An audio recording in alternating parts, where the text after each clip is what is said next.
இன்னைக்கு எக்கச்சக்க வேலை இருக்குது. இன்னைக்குன்னு பார்த்து தான் இவர் சீக்கிரம் கிளம்பணும்னு சொல்வார். சாமி கும்பிட்ற நாள் அன்றைக்கி கொஞ்சம் லேட்டாக போனால் தான் என்னவா? வடை பாயசம் சக்கரை பொங்கல் பண்ணணும், டிஃபனுக்கு ரெடி பண்ணணும், லஞ்சுக்கு ரெடி பண்ணணும், இவ்வளோ வேலை இருக்கே, சீக்கிரம் முடிக்கணுமே. இப்போ எதுலேருந்து ஆரம்பிக்கிறதுனே தெரியலையே. சரி, ஃபஸ்ட்டு பாயசம் பண்ணுவோம், அதுக்கப்புறம் சாம்பார் வடைன்னு பண்ணுவோம். பூஜை ரூம் வேறு ரெடி பண்ணணும், லஞ்ச் வேறு கட்டணும். இல்லை, நம்ம ஃபஸ்ட்டு வடைக்கு மாவு அரைச்சி வச்சுக்கலாம். கரண்ட்டை கட் பண்ணிட போகிறாங்க. ஃபஸ்ட்டு வடைக்கு அரைச்சி வச்சுக்கிறது தான் நல்லது. எப்போ வேணால் கட் பண்ணுவாங்க. கரெக்டாக நம்ம சாமி கும்பிட்றனால நீ தான் முக்கால்வாசி போகுது. சமையல் ரெடியா? எப்போ சாமி கும்பிடுவ?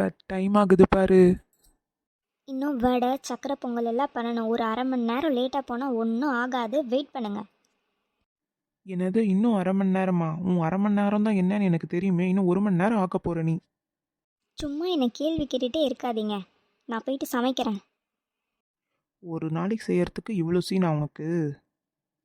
ஆமாம், சாப்பிட எல்லாம் வேணும்னா டைம் ஆக தான் செய்யும். கொஞ்சம் வெயிட் பண்ணால் தான் என்னவா இவருக்கு சும்மா தொண்ணு கேள்வி கேட்டுக்கிட்டு.